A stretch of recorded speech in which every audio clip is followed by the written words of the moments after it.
Cek satu.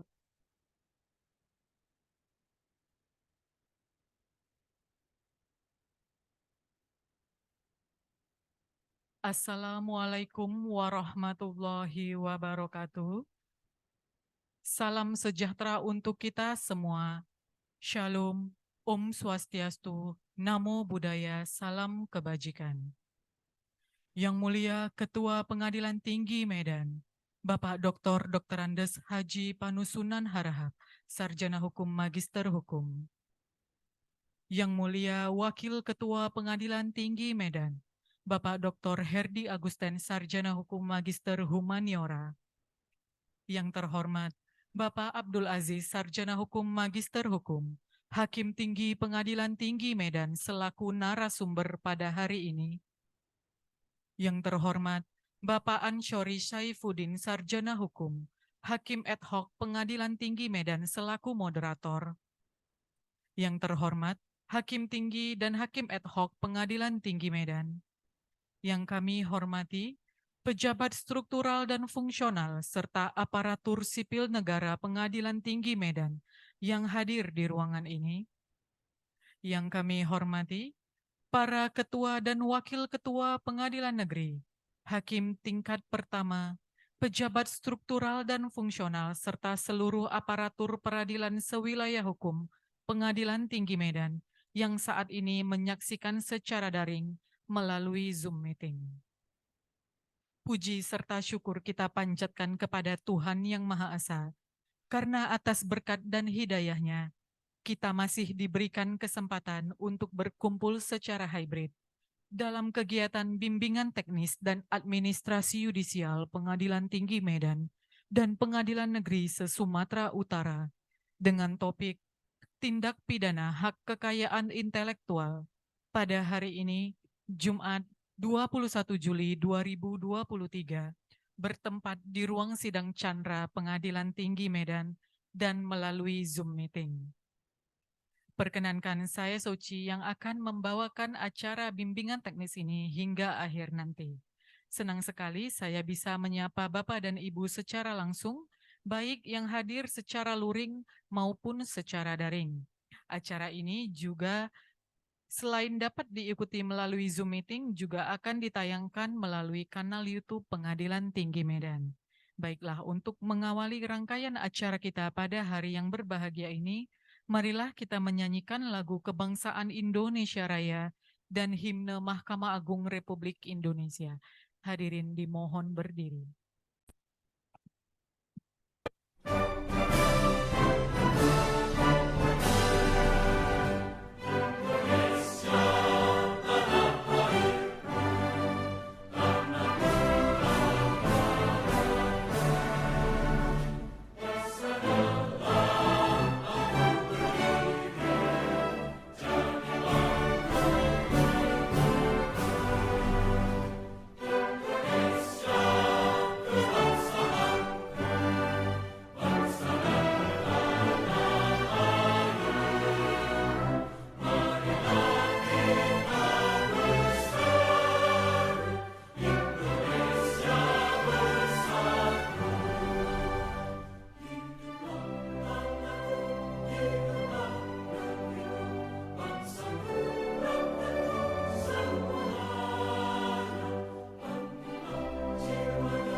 Hadirin disilahkan duduk kembali.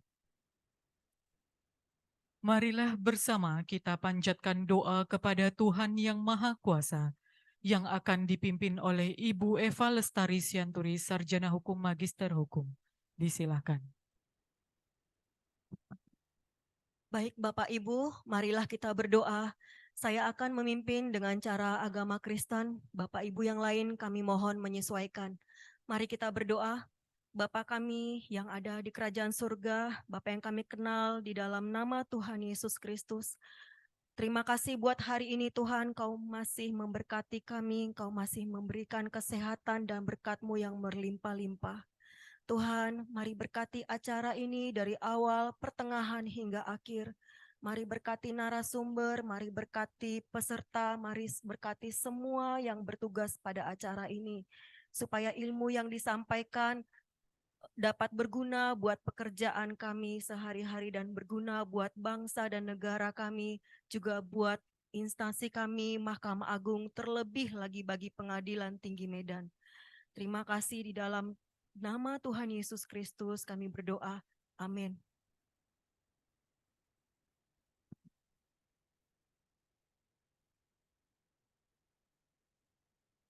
Selanjutnya, kita akan simak bersama pemaparan materi bimbingan teknis dan administrasi yudisial Pengadilan Tinggi Medan dan Pengadilan Negeri se-Sumatera Utara pada hari ini dengan topik tindak pidana hak kekayaan intelektual. Bersama kita sudah hadir narasumber yang luar biasa, yakni Bapak Abdul Aziz, Sarjana Hukum Magister Hukum, Hakim Tinggi Pengadilan Tinggi Medan. Moderator Bapak Ansyori Saifuddin, Sarjana Hukum, Hakim Ad Hoc Pengadilan Tinggi Medan, dan notulis Bapak Bisker Manik, Sarjana Sosial Magister Hukum, Panitra Pengganti Pengadilan Tinggi Medan. Selanjutnya, kami serahkan waktu sepenuhnya kepada moderator untuk memandu jalannya acara bimbingan teknis ini yang nantinya akan dirangkaikan dengan sesi tanya-jawab. Yang terhormat Bapak Ansyori Saifuddin, Sarjana Hukum, disilahkan. Terima kasih, Sofi, dua acara. Kami akan mencoba memandu acara ini selaku moderator. Yang terhormat, yang mulia Bapak KPT Medan dan Bapak Wakil KPT Medan yang secara daring mengikuti acara ini. Yang terhormat Bapak Ibu Hakim Tinggi, Dr. maupun Ad Hoc, para ketua Hakim PM Sesumut dan para jajarannya. Yang terhormat para pejabat struktural dan fungsional yang tetap hadir di acara hari ini. Pada hari ini kita akan mendengarkan paparan dalam materi tindak pidana kekayaan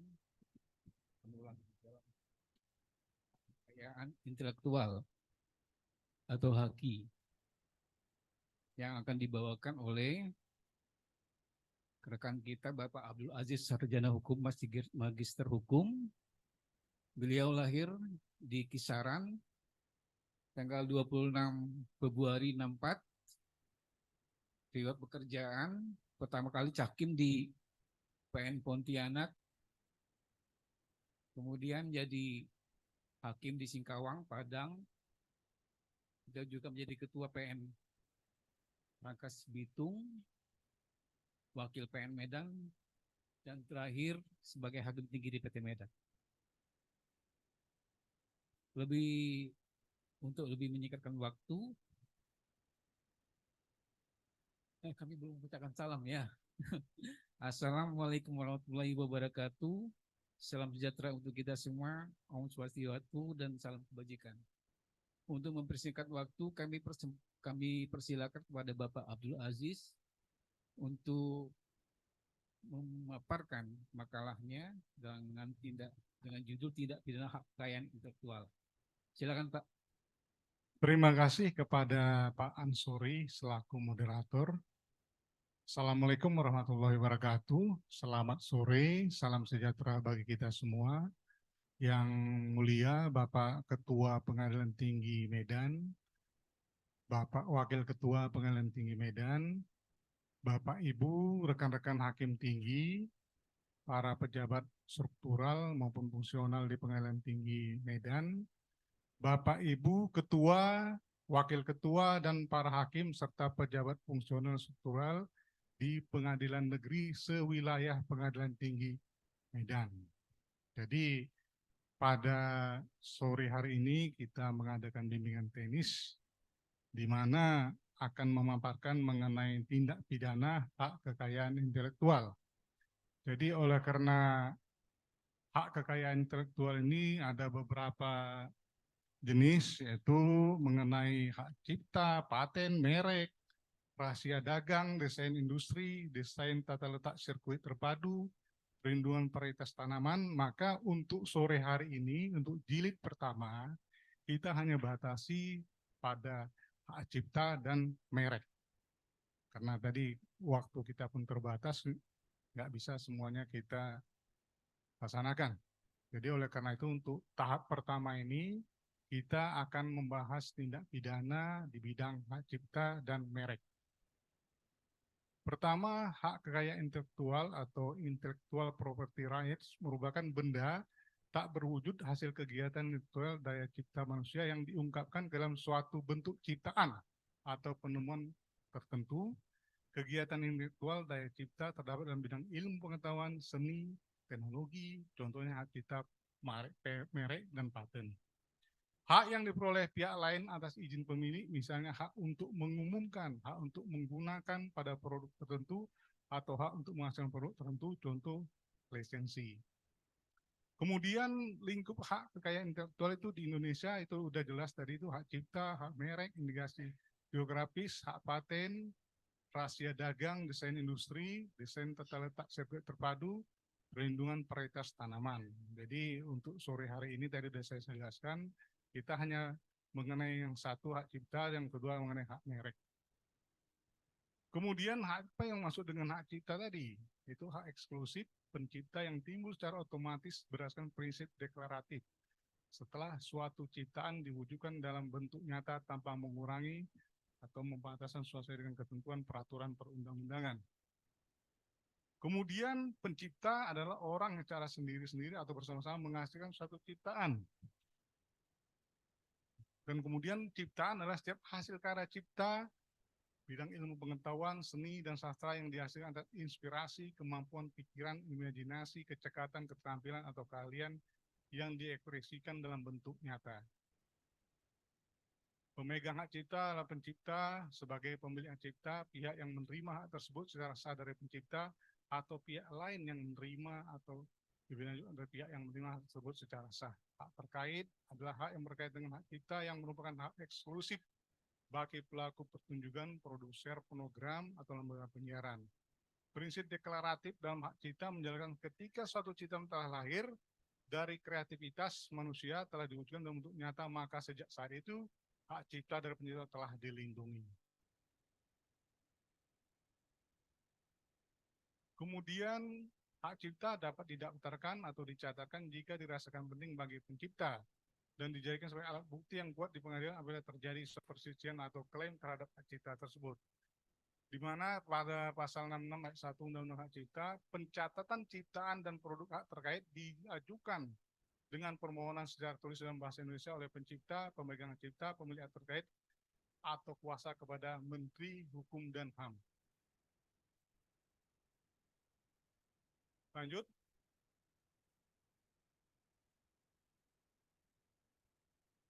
Kemudian ini mengenai pencipta, pemegang hak cipta, ganti rugi diberikan dicantumkan dalam amar putusan pengadilan apabila terjadi gugatan mengenai kerugian terhadap ciptaan, misalnya pencipta ini dicaplok haknya gitu. Kemudian atas permintaan pihak yang merasa dirugikan karena pelaksanaan hak cipta atau hak terkait, pengadilan niaga dapat mengeluarkan penetapan sementara. Ini apabila untuk mencegah masuknya barang yang diduga hasil pelanggaran hak cipta atau hak terkait ke jalur perdagangan.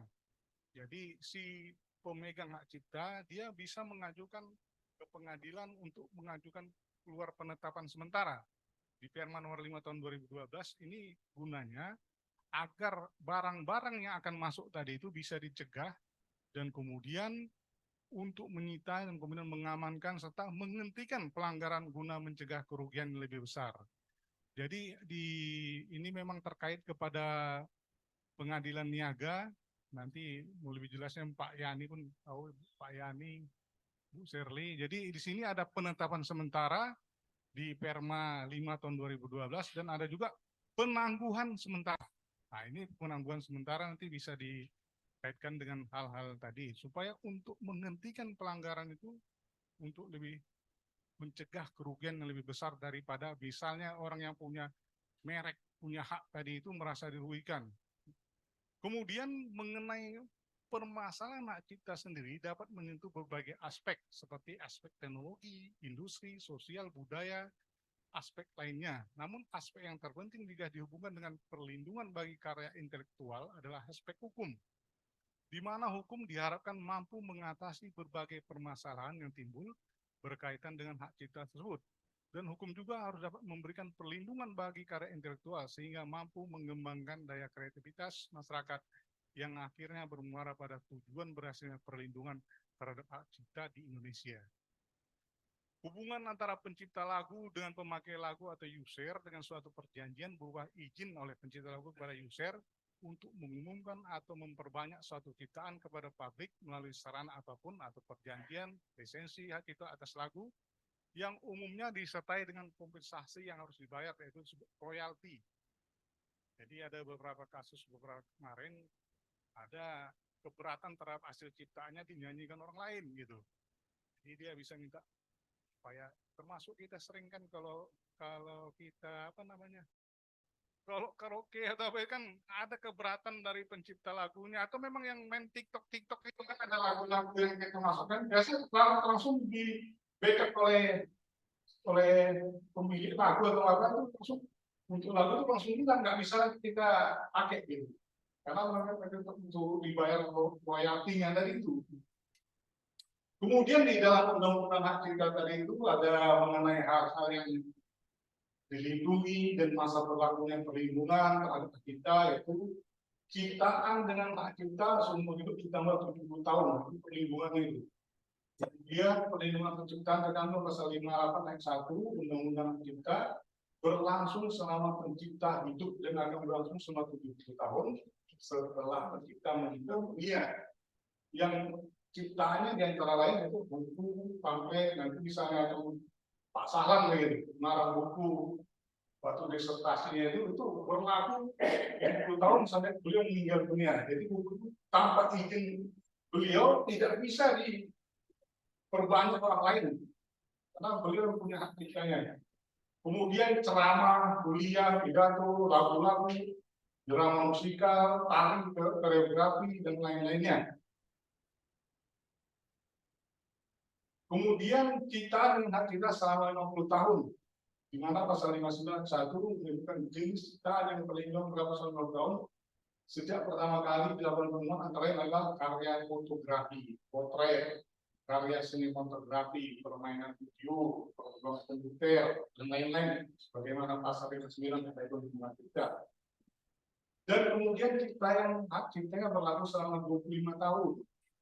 Yaitu hak cipta menjadi cipta berupa karya seni terapan berlaku selama 25 tahun, di mana perlindungan hak cipta berlaku sejak pertama kali dilakukan temuan atas hak tersebut.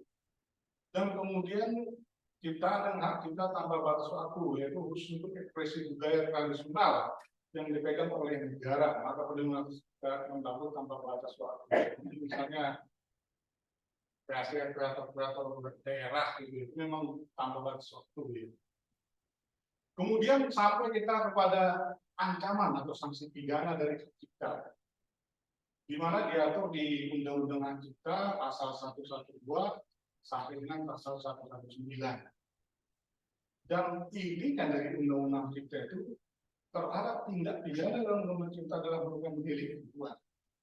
Jadi kalau orang yang punya hak cipta tadi tidak keberatan terhadap lagu-lagu dia misalnya dipakai untuk bisa dipidana. Tapi memang ini ada beberapa ketentuan bahwa banyak juga hak-hak kita ini diajukan di gugatan ke pengadilan. Dia langsung minta keberatan dan minta supaya ganti rugi terhadap kita tadi digunakan untuk lain. Jadi bukan pidananya dipergunakan, gugatan kerugian tadi. Di pasal 112 di sana dijelaskan bahwa perbuatan sebagaimana dalam pasal 7 ayat 3 atau pasal 52 untuk penggunaan secara komersil. Jadi kalau perbuatan tadi sebagaimana pasal 7 yaitu mengenai informasi manajemen hak cipta, informasi elektronik hak cipta yang dimiliki pencipta dilarang, dihilangkan atau diubah. Jadi kalau tadi diubahnya atau dirusaknya untuk digunakan secara komersil, maka kenalah pasal 112. Begitu. Kemudian pasal 113 yaitu perbuatan sebagaimana dilanggar adalah pasal 9 ayat 1 yang digunakan secara komersil. Yaitu penerbitan ciptaan, penggandaan ciptaan, penerjemahan ciptaan, pengaransemenan, pentransformasi ciptaan, macam-macam filsafat pengumuman, komunikasi, penyewaan, kita jadi kalau itu digunakan secara komersil, maka si pemegang cipta bisa melakukan keberatan dan mengajukan tuntutan pidana. Pasal 114 itu membiarkan penjualan atau penggandaan barang hasil pelanggaran kita dan hak terkait. Jadi pengelola tempat perdagangan dilarang membiarkan penjualan atau penggandaan barang hasil pelanggaran kita atau pihak terkait di tempat perdagangan pengelolanya. Jadi sudah tahu dia misalnya mengenai suatu DVD atau yang hasil cipta orang lain digandakan itu berasal tidak benar atau pembajakan tadi, dia dijual juga, maka dia dikenakan pasal 114 tadi, yaitu mengelola tempat perdagangan dan sebagainya dengan sengaja dan mengetahui membiarkan penjualan atau penggandaan barang pelanggaran kita di denda paling banyak 100 juta rupiah.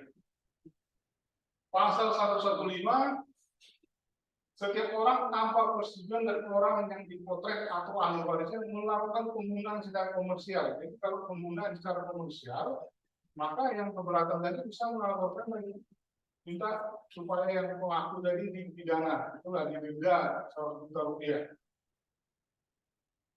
Inilah pasal-pasal dari tindak pidana termasuk juga pasal 116 pelanggaran ekonomi yaitu paling lama 1 tahun, denda paling banyak 1 juta rupiah. Melakukan pelanggaran itu sebagaimana pasal 23. Pasal 23 penyiar atau penyiar atau penyiar fiksasi dari pertunjukan sebelum difiksasi, penggandaan atau fiksasi pertunjukan dengan cara atau bentuk apapun, pendistribusian atau fiksasi salinannya, pertunjukan atau penyewaan atau fiksasi pertunjukan, penyiaran atau komunikasi sebagaimana maksudnya tidak berlaku terhadap hasil persetujuan yang diberikan oleh persetujuan kalau ada izin. Pasal 117 apabila dipergunakan sebagaimana pasal 24 ayat 2 secara komersial maka dipidana penjara selama 1 tahun dan atau denda paling banyak 100 juta rupiah. Pasal 24 itu apa itu? Proses atau program memiliki ekonomi yaitu penggandaan atau program dengan cara atau bentuk apapun, pendistribusian atau program hasil salinannya, penyewaan kepada pabrik dan salinan program, dan penyidikan program dengan atau tanpa kami terdapat di akses publik. Jadi kalau ini dipergunakan untuk tujuan komersil, maka itu kena pasal 117 tadi. Kemudian pasal 118 yaitu dengan sengaja atau tanpa hak melakukan pelanggaran hak ekonomi, sebagaimana pasal 25, yaitu pasal 25 itu apa itu? Penyiaran ulang siaran, komunikasi siaran, fiksasi siaran atau penggandaan fiksasi siaran. Jadi dengan tujuan komersial, lembaga penyiaran izin konten siaran itu bisa dikenakan pasal 118 di pidana penjara paling lama 4 tahun, denda paling banyak 1 miliar rupiah. Itu dia.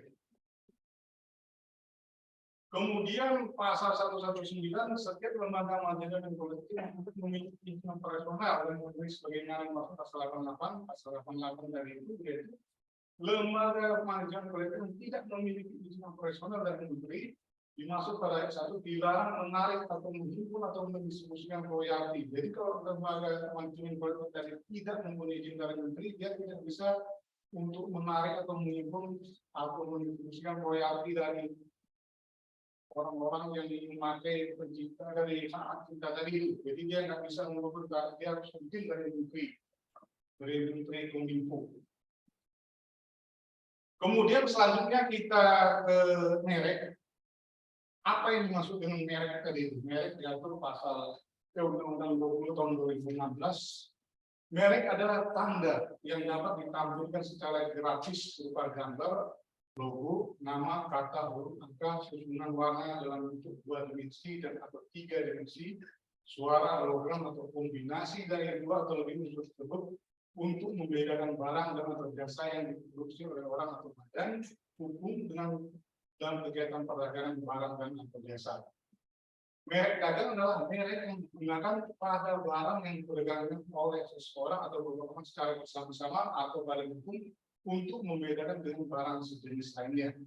Merek jasa adalah merek yang digunakan pada jasa diperdagangkan oleh seseorang atau beberapa orang secara bersama-sama atau badan hukum untuk membedakan jenis-jenis lainnya. Sedangkan indikasi geografis adalah suatu tanda yang menunjukkan daerah asal suatu barang dan atau produk yang karena faktor lingkungan geografis termasuk faktor alam, faktor manusia atau kombinasi dari kedua faktor tersebut memberikan reputasi, kualitas dan karakteristik tertentu pada barang dan atau produk yang dihasilkan. Hak atas indikasi geografis adalah hak eksklusif yang diberikan oleh negara kepada pemegang hak indikasi geografis yang terdaftar selama reputasi, kualitas dan karakteristik di dasar diberikannya perlindungan atas indikasi geografis tersebut yang masih ada. Merek yang dilindungi terdiri atas standar berupa gambar, logo, nama, kata, huruf, angka, susunan warna dalam bentuk 2 dimensi atau 3 dimensi, suara, hologram atau kombinasi dari 2 atau unsur tersebut untuk membedakan barang dan atau jasa yang berfungsi oleh orang atau berhukum dalam kegiatan perdagangan barang atau jasa. Hak atas merek diperoleh setelah merek tersebut terdaftar. Merek tidak dapat didaftar jika bertentangan dengan ideologi negara, peraturan perundang-undangan, moralitas, agama, permusikan, atau ketertiban umum.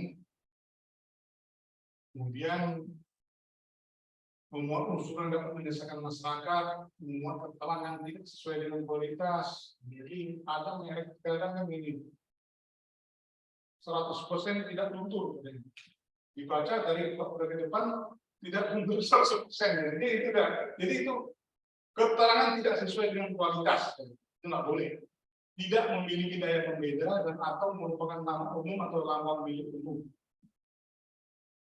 Kemudian permohonan terhadap merek ditolak apabila mempunyai persamaan pada komponen atau kesesuaian dengan merek terdaftar milik pihak lain, atau merek itu sudah ada yang punya sebelumnya, atau merek terkenal milik pihak lain atau barang atau jasa sejenis. Merek terkenal milik pihak lain atau barang atau jasa tidak sejenis memenuhi persyaratan tertentu atau indikasi geografis terdaftar. Permohonan ditolak jika merek tersebut merupakan atau menyerupai nama atau singkatan nama orang terkenal, foto atau nama badan hukum yang dimiliki orang lain kecuali atas persetujuan tertulis dari yang berhak. Merupakan tiruan atau menyerupai nama atau singkatan nama bendera, lambang dan persetujuan atau kalau bisa ada persetujuan dari pihak yang terkait. Merupakan tiruan atau menyerupai tanda atau cap atau stempel resmi yang digunakan oleh negara atau lembaga pemerintah.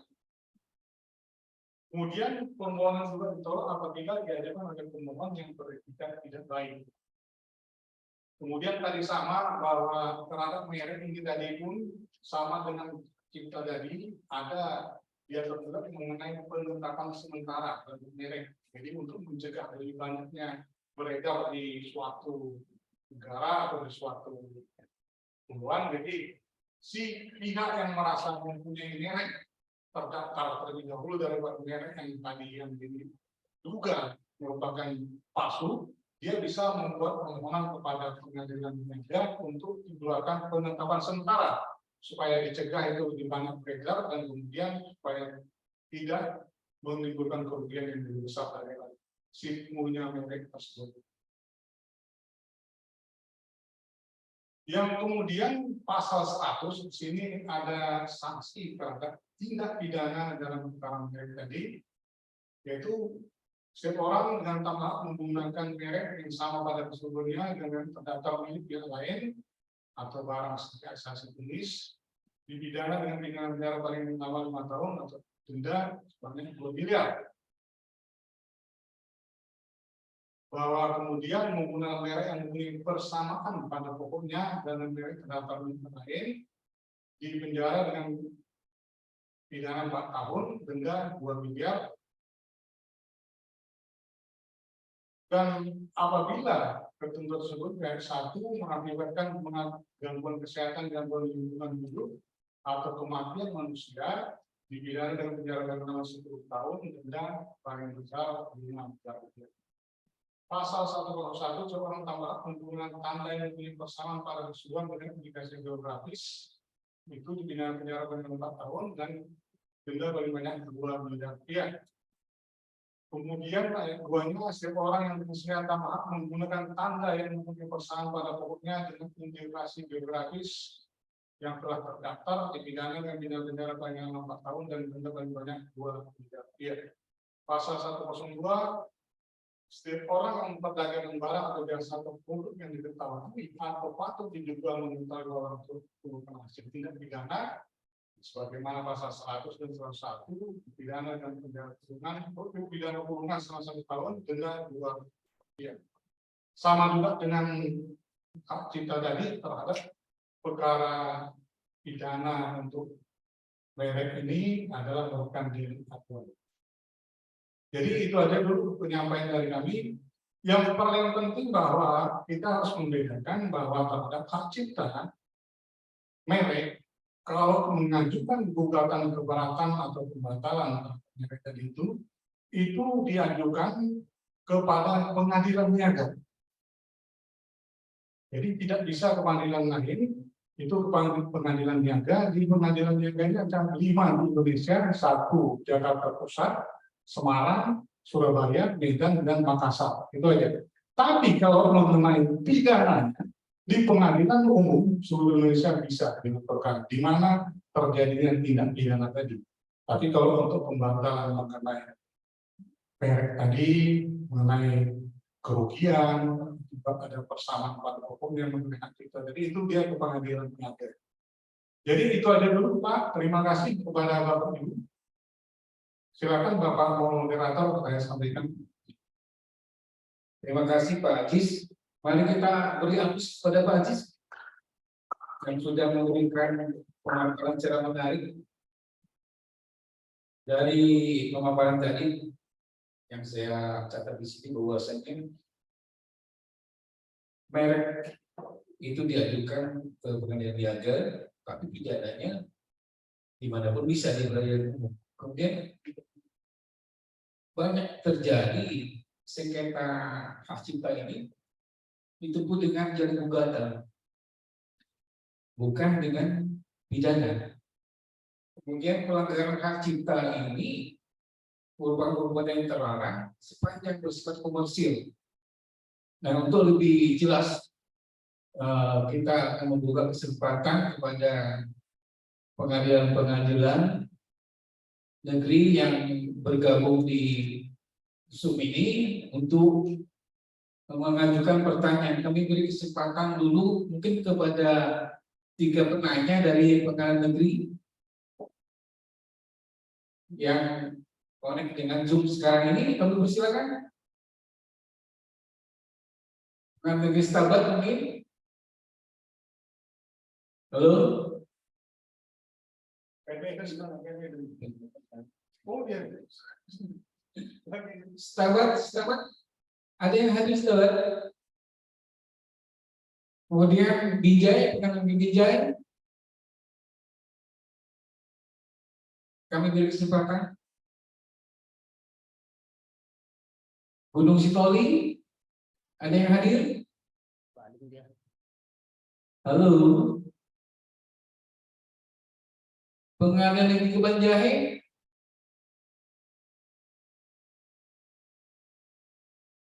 Lubuk Bakar.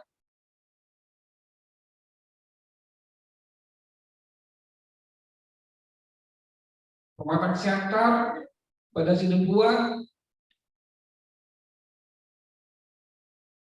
Jadi memang kalau mengenai ini kan memang kurang kurang menarik memang kalau untuk ini kan memang kebanyakan kalau untuk ini ke pengadilan niaga. Jadi memang intinya Bapak Ibu awal hakim yang mungkin kalau sudah mempelajari hakim mungkin lebih mengerti. Jadi kan saya jelaskan tadi harus dibedakan.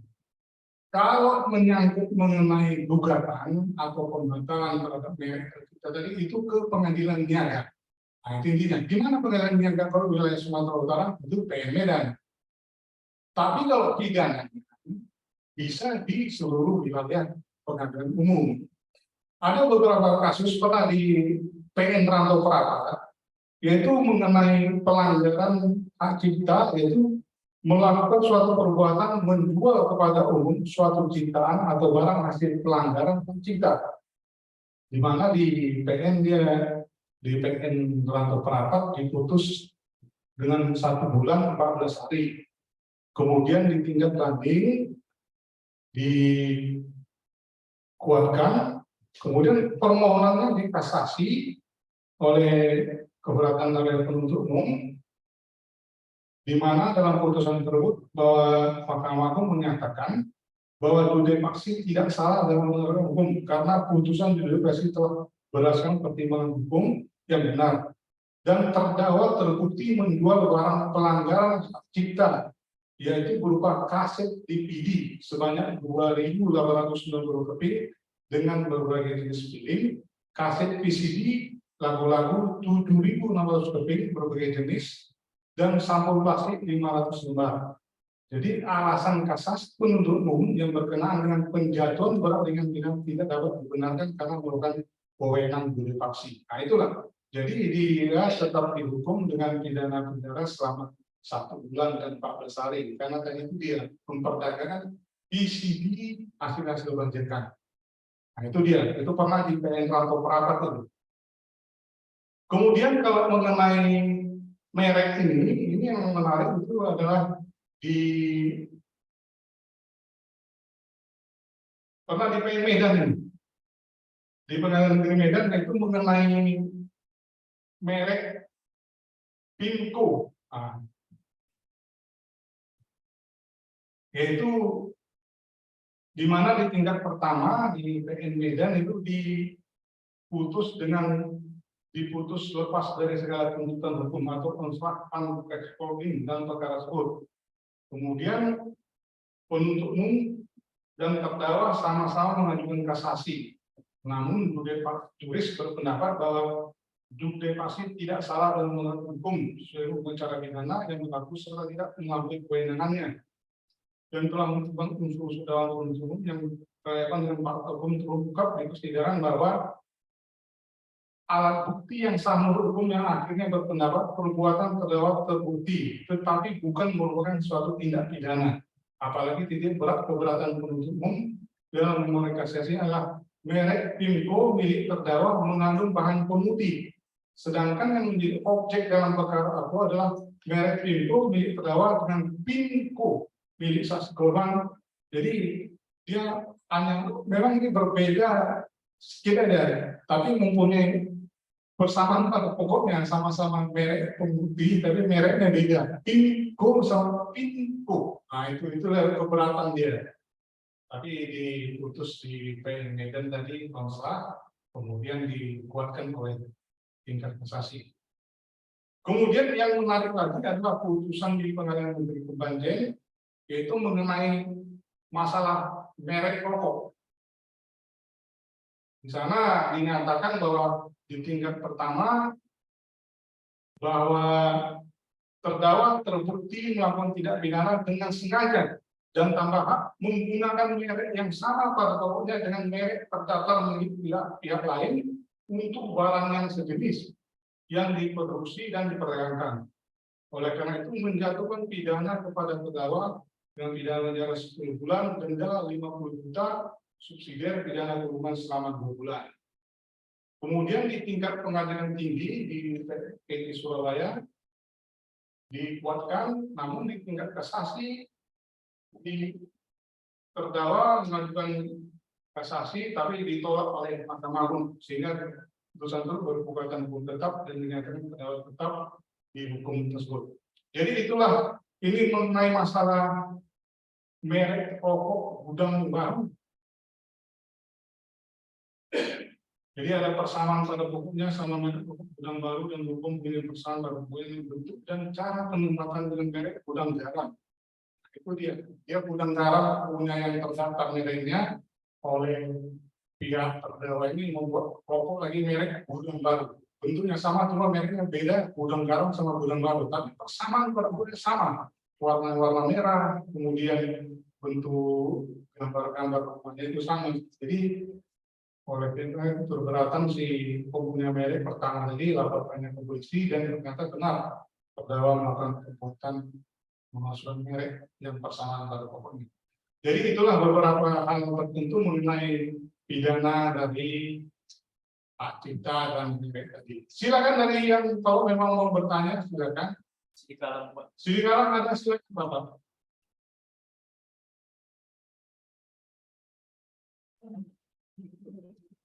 Ya, izin Pak mengajukan pertanyaan.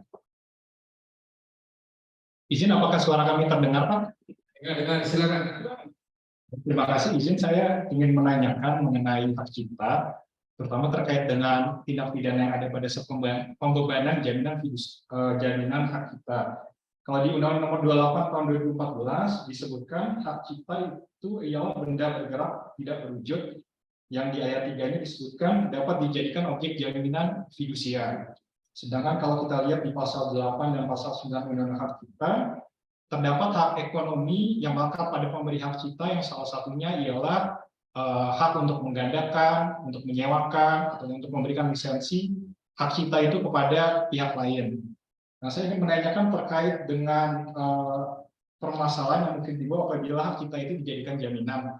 Disebutkan hak cipta itu dijadikan jaminan fidusia, maka jika merujuk ke Undang-Undang Nomor 20 Tahun 1999 tentang jaminan fidusia, di pasal 35 disebutkan bahwa setiap pihak pemberi fidusia yang mengalihkan, menggadaikan, atau menyewakan benda yang menjadi objek jaminan fidusia tanpa persetujuan tertulis dari penerima fidusia dapat dikenakan pidana dengan ancaman 2 tahun dan denda 50 juta. Nah, atas dasar pasal ini, apakah hak ekonomi yang sesungguhnya melekat dari pemberi hak cipta itu yang salah satunya ialah untuk mengalihkan, untuk menyewakan hak cipta dan hak cipta yang melekat pada itu sesungguhnya bertentangan dengan tindak pidana yang terdapat dalam Undang-Undang Jaminan Fidusia itu sendiri, karena Undang-Undang Jaminan Fidusia melarang pemberi jaminan fidusia untuk menggadaikan, mengalihkan, atau bahkan menyewakan objek jaminan fidusia itu kepada pihak lain.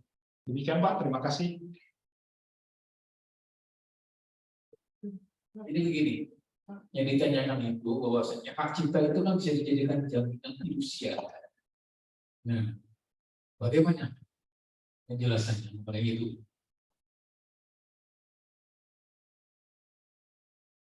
Apa memang betul dari hak cipta bisa jaminan fidusia dari itu yang ditanyakan? Coba lebih jelas nih. Izin Pak, kalau di pasal 16 ayat 3 disebutkan hak cipta dapat dijadikan objek jaminan fidusia. Oh iya, objek jaminan fidusia. Tapi kalau memang objek jaminan fidusia kan boleh dibenarkan. Tapi menjadi masalah kalau pidananya tadi kalau dipergunakan secara komersial tanpa izin dari si yang punya hak cipta, nah itu nggak boleh. Itu kan hak ekonomi yang dipunyai si pencipta tadi, memang boleh digunakan untuk jaminan atau apa. Tapi kemudian tanpa persetujuan kita, hak tadi dipergunakan orang lain secara komersial, maka itu nggak boleh dari itu. Itu yang ada ancaman pidananya. Atau begitu Bu, Pak Yani mungkin ini ahlinya dari untuk kita merek.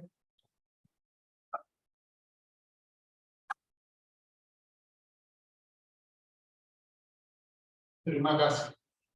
Kalau kita berbicara tentang hak cipta, ada beberapa pengertian harus dipahami dengan baik. Ya. Satu, pengertian tentang pencipta. Siapa pencipta itu dan pemaknaan hak cipta. Dan itu berbeda. Permasalahan dalam delik tindak pidana. Pelanggaran hak cipta merupakan suatu delik aduan. Dan ini perkembangannya bolak-balik. Undang-undang yang dulu delik biasa, sekarang delik aduan. Artinya, terjadi suatu tindak pidana apabila penciptanya atau pemegang hak cipta itu merasa dirugikan, nah dia bisa mengajukan sebagai delik aduan. Dalam cipta ini merupakan hak ekonomi. Jadi ada hak kebendaan, ada hak ekonomi. Ada prinsip-prinsip ekonomi dalam suatu ciptaan. Nah, pengertian-pengertian dasar itu harus dipahami dengan baik. Kalau pencipta itu setiap orang, siapa saja sebagai umum yang pertama kali karena gagasannya, pemikirannya terus diwujudkan dalam bentuk real, misalkan lagu, dia menciptakan lagu. Pemegang hak ciptanya bisa hak ekonominya itu dialihkan, ya. Bisa digadaikan, bisa dijaminkan, bisa diperjualbelikan supaya pemegang hak cipta dalam kaitan fidusia. Ya. Fidusia itu kan jaminan hak kebendaan yang objeknya itu tetap dikuasai oleh pemiliknya, tetapi itu diserahkan kepada pemberi atau penerima hak fidusia itu. Nah, dalam arti kata bendanya tetap dimiliki situ, tapi haknya diserahkan ke pihak lain. Setelah itu dimungkinkan prinsip-prinsip ekonominya, nah itu kalau digadaikan atau dijaminkan fidusia, nah dia tidak bisa mengalihkan lagi tanpa izin pemberi hak cipta itu. Nah, jadi hak ekonominya itu yang membawa keuntungan ekonomi itu yang dijaminkan fidusia. Sehingga kalau itu sudah dijadikan fidusia, sudah didaftarkan di KWIL kehakiman, maka kalau untuk mengalihkan lagi, menjaminkan lagi, itu harus izin dari pemegang fidusia. Nah, untuk memahami dari sisi tindak pidananya, nah, harus dipahami dulu dia sebagai pencipta atau pemegang hak cipta, dia keberatan. Nah, bisa pencipta, bisa pemegang hak cipta mengajukan orang yang melakukan tindak pidana. Biasanya kalau cipta ini pelanggarannya ada 3, 1 pembajakan, 2 pemalsuan, dan 3 pelanggaran hak cipta. Menyebarkan tanpa izin, modifikasi sedemikian tanpa izin, nah itu merupakan hak cipta. Jadi kembali ke pertanyaan awal, apakah hak cipta itu yang difidusiakan itu dalam kaitannya dengan tindak pidana? Jadi nanti konstruksinya gimana? Apakah dia kalau sudah dijaminkan hak ekonominya itu sehingga yang bisa mengajukan pemegang hak ciptanya atau penciptanya?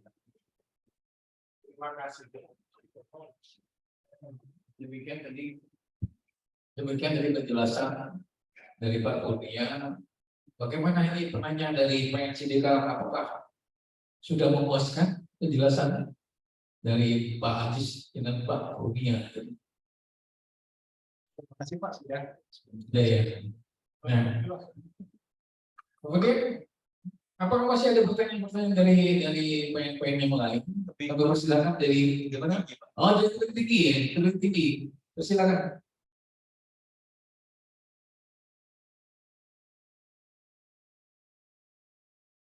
Dari tebing tinggi. Gak apa-apa dengar kok. Yang bertanya Pak, selamat sore. Boleh, silakan. Iya, yang menjadi pertanyaan bagi kami di Pengadilan Negeri Tebing Tinggi, terutama saya Pak, mengenai penegakan hukum pidana dari hakim ini sendiri. Karena tadi disebutkan menurut ketentuan undang-undangnya bahwa itu penegakan hukum pidana. Coba pelan-pelan, bertanya pelan-pelan dan suaranya kurang jelas. Dia speakernya ada. Saya ulangi Pak ya. Bisa jelas Pak, kira-kira selesai Pak? Jelas, silakan. Tapi pelan-pelan ya. Oke Pak. Mengenai penegakan hukum pidana yang katanya tadi menurut aturan undang-undang itu boleh dilakukan di semua pengadilan negeri, tidak harus di pengadilan niaga. Sementara menurut ketentuan Undang-Undang Hak Cipta itu di situ ada ketentuan delik aduan. Tetapi dibuat juga ada delik aduan, ada sarana untuk dilakukan mediasi. Nah, jadi menjadi pertanyaan bagi kami nantinya, memang belum ada pengalaman kami di Pengadilan Negeri Tebing Tinggi untuk menerima kasus yang berkaitan dengan tindak pidana hak kekayaan intelektual. Namun menjadi kebingungan bagi kami ketika kami nantinya menangani perkara itu, sementara di dalam Undang-Undang Hak Cipta itu dimungkinkan untuk dilakukan proses mediasi. Yang menjadi pertanyaan, mediasi seperti apa nantinya? Apakah mengarah ke perdata yang berkaitan dengan ganti rugi dan sebagainya? Yang menurut kami itu kan masih masuk kewenangan daripada pengadilan niaga karena berkaitan ganti rugi.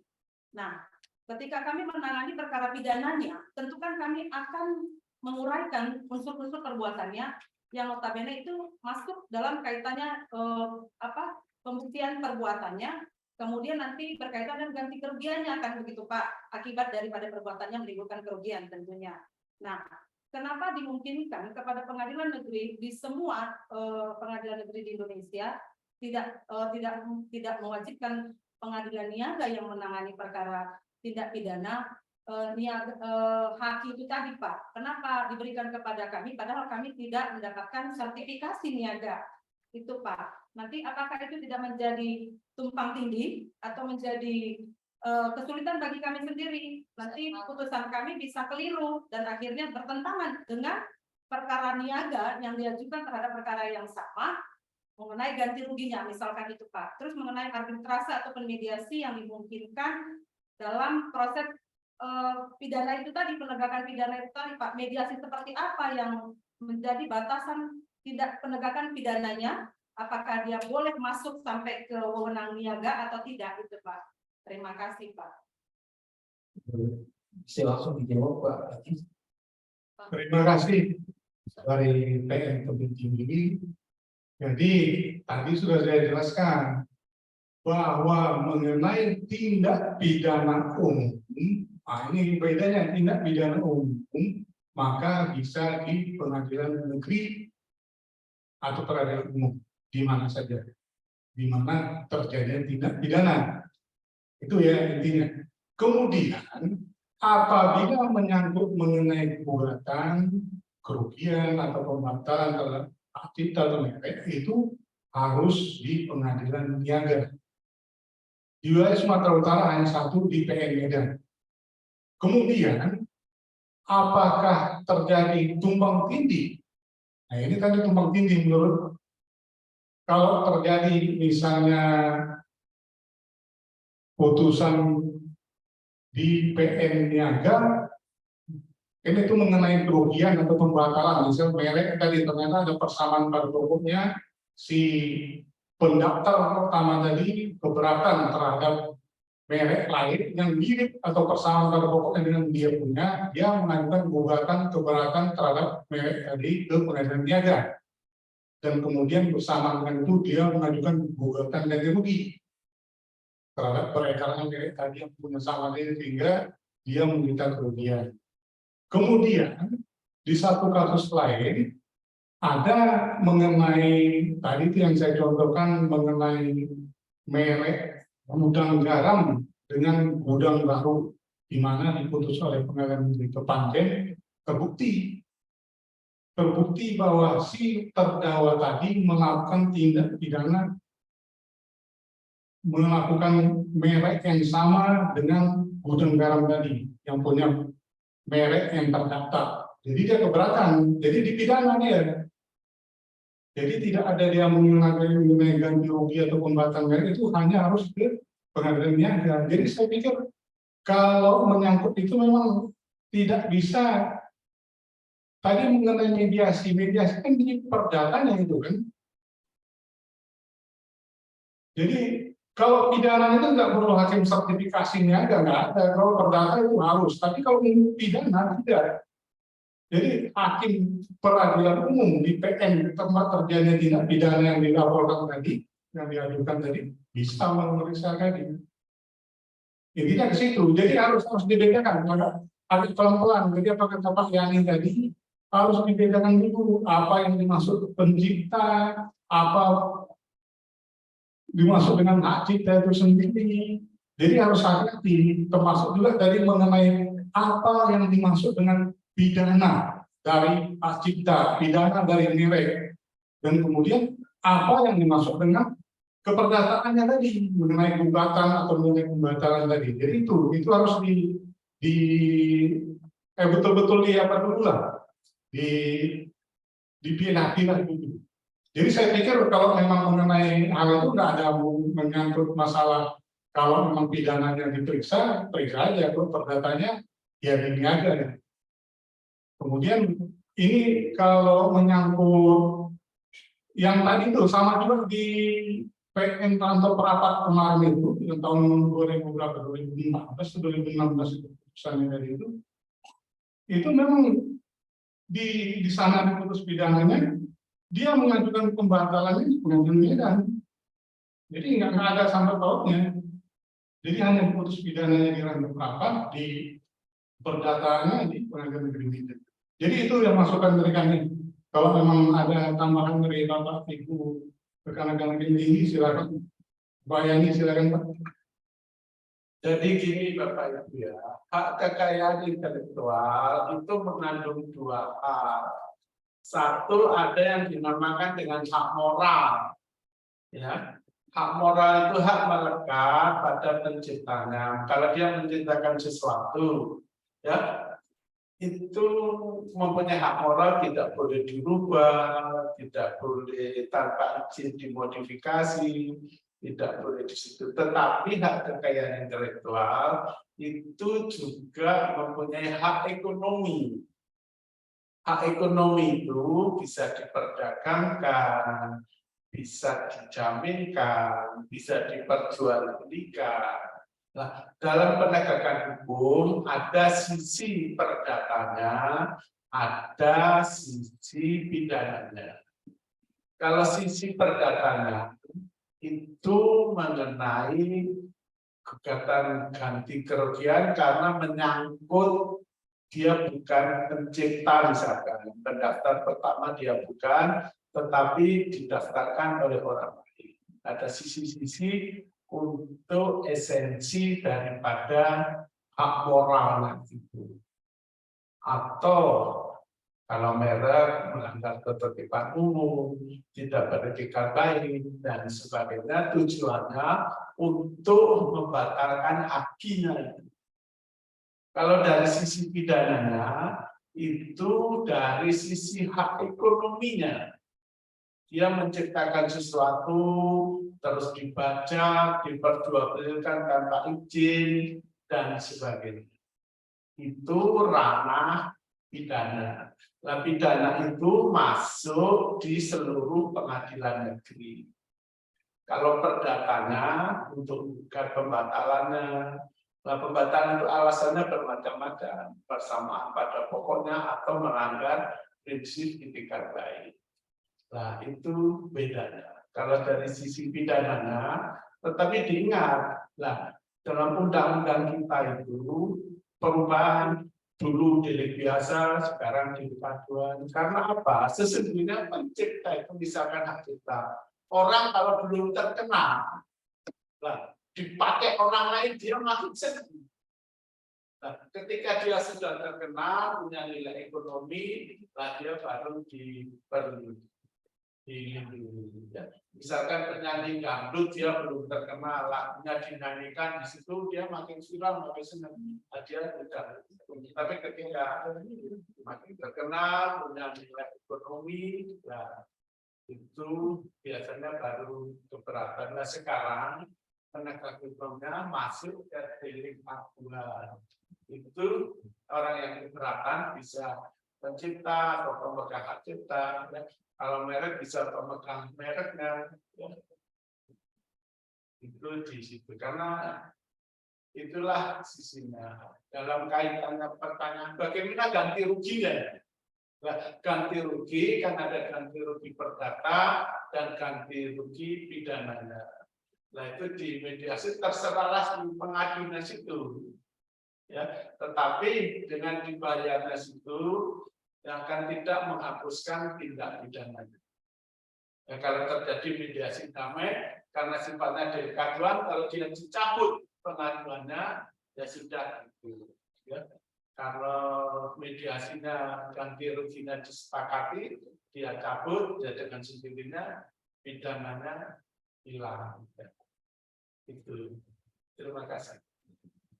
Jadi ada pernah kasus itu di ini pengalaman kita juga mengenai grup lauk Warkop.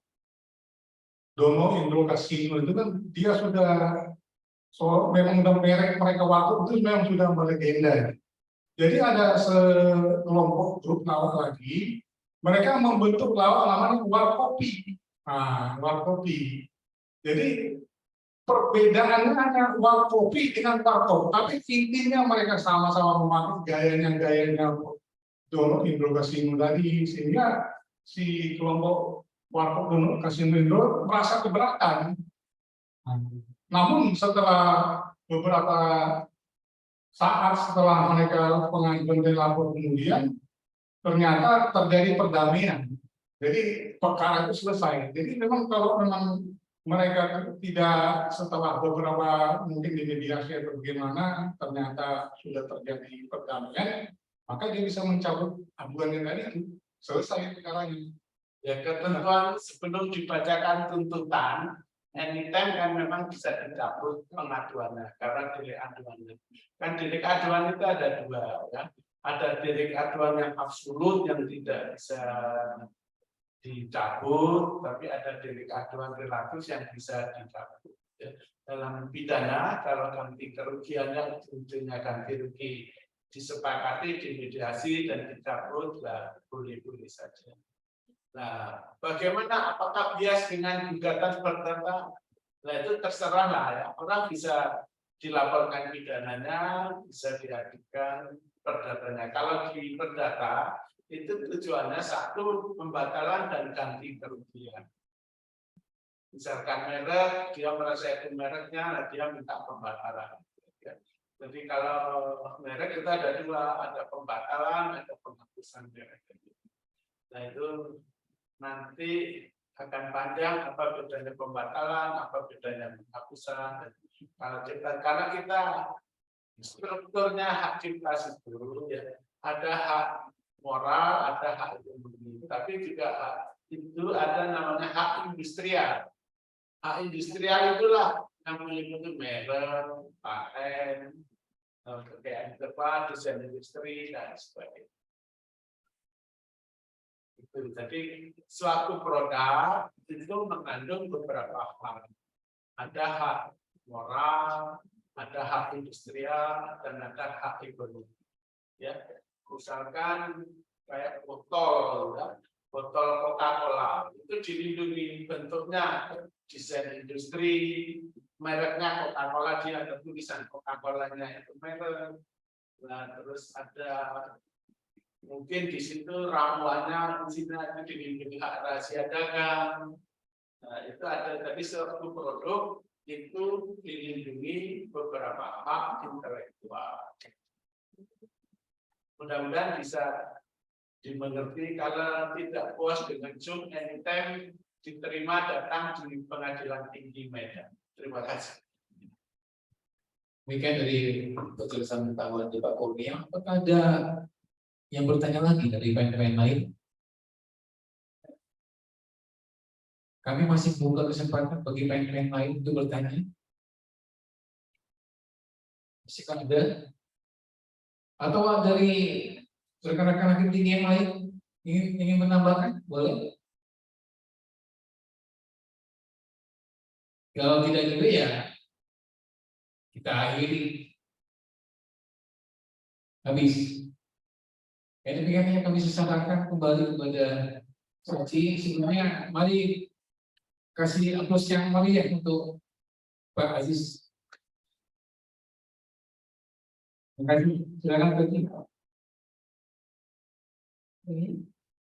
Terima kasih kita ucapkan dengan memberikan aplaus kepada Bapak Abdul Aziz, Sarjana Hukum Magister Hukum, dan Bapak Ansyori Saifuddin, Sarjana Hukum yang telah memandu sesi pemaparan materi dan sesi tanya jawab dengan sangat baik. Baik Bapak dan Ibu yang kami hormati, marilah bersama kita menyanyikan lagu Bagimu Negeri sebagai tanda berakhirnya kegiatan ini. Hadirin dimohon berdiri.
Hadirin disilakan duduk kembali. Berakhirlah sudah acara bimbingan teknis pada hari ini. Kami sampaikan terima kasih sebesar-besarnya atas kehadiran Bapak dan Ibu. Mudah-mudahan acara ini nantinya menambah kompetensi bagi kita semua. Saya Soci selaku pembawa acara pamit undur diri. Sampai jumpa pada kesempatan berikutnya. Akhir kata, wabillahi taufiq wal hidayah. Wassalamualaikum warahmatullahi wabarakatuh.